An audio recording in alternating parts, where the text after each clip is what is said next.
मंजिल मिले या ना मिले मुझे उसका गम नहीं। मंजिल मिले या ना मिले मुझे उसका गम नहीं। मंजिल की जुस्तजू में मेरा कारवां तो है। जी हाँ दोस्तों, नमस्कार। आप सभी का एक बार फिर से स्वागत है। यह दो लाइनें किसी शायर ने ठीक ही कहा है कि सफलता मंजिल नहीं, सफलता मंजिल नहीं, बल्कि यह तो अपने आप में एक नई सफर की शुरुआत है। तो दोस्तों, वीडियो में बने रहें। इस वीडियो में आप मूल अधिकार और नीति निदेशक सिद्धांत यानी कि डीसी के बारे में, क्या अंतर है, मूल अधिकार और डीपीएसपी के बीच क्या डिफरेंट है, इन अंतरों को आप इस वीडियो में बिल्कुल आसानी से जानेंगे। निरंतर मेरे साथ बने रहिए जिससे कि मैं इन चीज़ों को आप तक पहुंचा सकूं आसानी से। तो चलिए शुरू करते हैं बिना देरी किए हुए। पहला जो अंतर है वह है कि यह अमेरिका के संविधान से लिया गया है। मूल अधिकार को किस देश के संविधान से लिया गया है? तो यह अमेरिका के संविधान से लिया गया है। और निरसक तत्व को किस संविधान से लिया गया है? तो यह आयरलैंड के संविधान से लिया गया है। हमने पहले भी पढ़ा था मूल अधिकार के विषय में, और निरसक तत्व के बारे में पहले भी हम पढ़ चुके हैं। यह अमेरिका के संविधान से प्रेरित है और यह निरसक तत्व जो है वह आयरलैंड के संविधान से प्रेरित है। दूसरा जो अंतर है होगा वह होगा कि मूल अधिकार को संविधान के भाग 3 में रखा गया है और निदेशक तत्वों को संविधान के भाग 4 में रखा गया है। बस आसान से याद हो जाएगा, 3 और यह भाग 4, यानी कि पहला अंतर इसमें हो गया। दूसरा अंतर, तीसरा क्या डिफरेंट है इसमें कि लागू, मूल अधिकार जो है वह स्वतः लागू हो जाता है। तीसरा अंतर लागू, यह मूल अधिकार जो हमारा है वो संवैधानिक अधिकार है, संविधान में प्रदत्त है, हम लोगों को संविधान के द्वारा मिला है। तो यह स्वतः लागू है, सभी नागरिक को स्वतः प्राप्त हुआ है। लेकिन निदेशक तत्व जो है वह स्वतः प्राप्त नहीं होता है, जब राज्य सरकार किसी विधान बना करके इसको लागू करता है तब प्राप्त होता है। यानी विधान बनाना पड़ता है, इसमें किसी नियम कानून के तहत इसको लागू करता है, विधान बनाने के बाद ये लागू होता है। और यह बिना विधान, इसमें विधान की आवश्यकता नहीं होती है। मूल अधिकार को लागू करने के लिए किसी विधान की आवश्यकता नहीं होता है और नीति निदेशक सिद्धांत को लागू करने के लिए किसी विधान की आवश्यकता पड़ता है।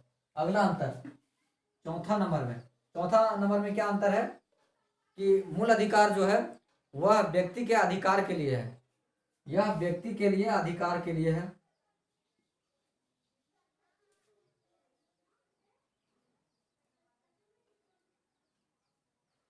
व्यक्ति के अधिकार के लिए है और निदेशक तत्व जो है वह समाज के भलाई के लिए है, सभी के लिए है। जो भी कानून बनेगा इसके तहत सभी को प्राप्त होगा।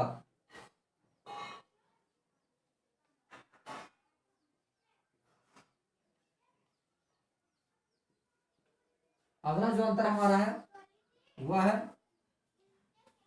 मूल अधिकार का कानूनी मान्यता प्राप्त है लेकिन निदेशक तत्व को कानूनी मान्यता प्राप्त नहीं है। इसको हम भी देख लेते हैं कि मान्यता,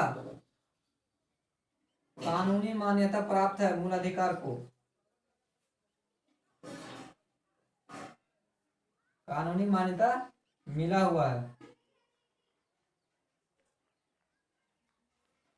लेकिन निदेशक तत्व को कानूनी मान्यता ना मिल करके इसको राजनीतिक और नैतिक मान्यता मिला हुआ है। राजनीतिक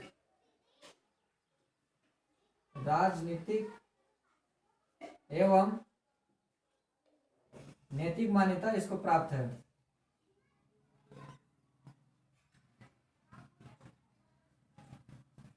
अगला जो अंतर है उसको देखते हैं। छठा में जो अंतर है, छठा में है कि मूल अधिकार जो है सरकार के अधिकारों को घटाता है और निदेशक तत्व है वह सरकार के अधिकारों को बढ़ाता है, जस्ट अपोजिट। छठा, सरकार के अधिकारों को घटाता है।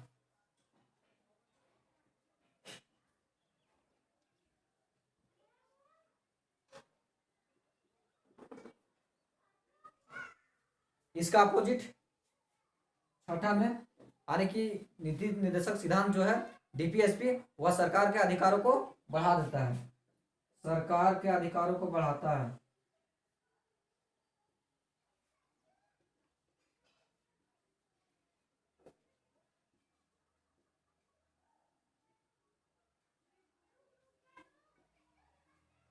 अगला जो डिफरेंट होगा उसको देखते हैं। 7वां नंबर में जो डिफरेंट है, मूल अधिकार नागरिकों को स्वतः प्राप्त हो जाता है, लेकिन निदेशक तत्व है जब राज्य सरकार निदेशक तत्व को अपने राज्य में लागू करता है किसी विधान बना के, तब वह नागरिकों को प्राप्त होता है। तो 7वां जो है वह है नागरिकों को स्वतः प्राप्त हो जाता है, क्योंकि यह संवैधानिक अधिकार है। इसमें 7वां, या राज्य सरकार द्वारा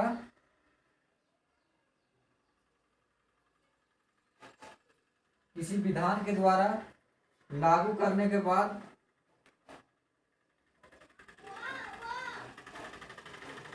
ही नागरिकों को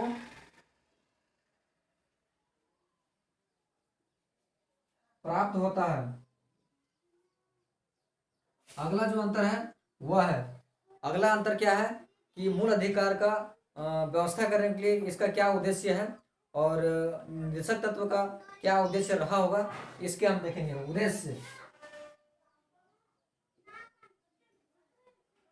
उद्देश्य इसका उद्देश्य है कि देश में किस तरह का व्यवस्था करना, लोकतांत्रिक और राजनीतिक व्यवस्था करना।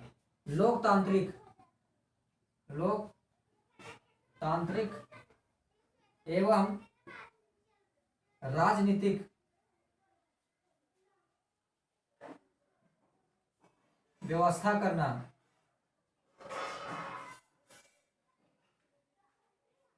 8वां, इसका क्या उद्देश्य है, इसका उद्देश्य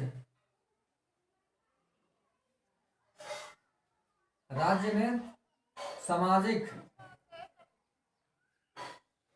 एवं आर्थिक लोकतंत्र की स्थापना करना।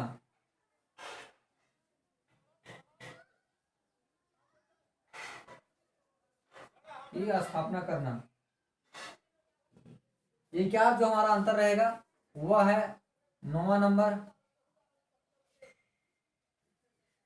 9वां नंबर में क्या अंतर है, जब मूल अधिकार का हनन होगा तो आप न्यायालय जा करके इसको न्यायालय द्वारा लागू करवा सकते हैं। न्यायालय इसको लागू कर सकता है, किसको, मूल अधिकार को, यह न्यायालय द्वारा लागू किया जा सकता है, लेकिन निदेशक तत्व को न्यायालय द्वारा लागू नहीं कराया जा सकता है। हनन की जब हनन होगा, मूल अधिकार का हनन होगा, तो आप न्यायालय के शरण ले सकते हैं और लागू करवा सकते हैं, न्यायालय इसको लागू करवा सकता है। लेकिन इसका जब हनन होगा तो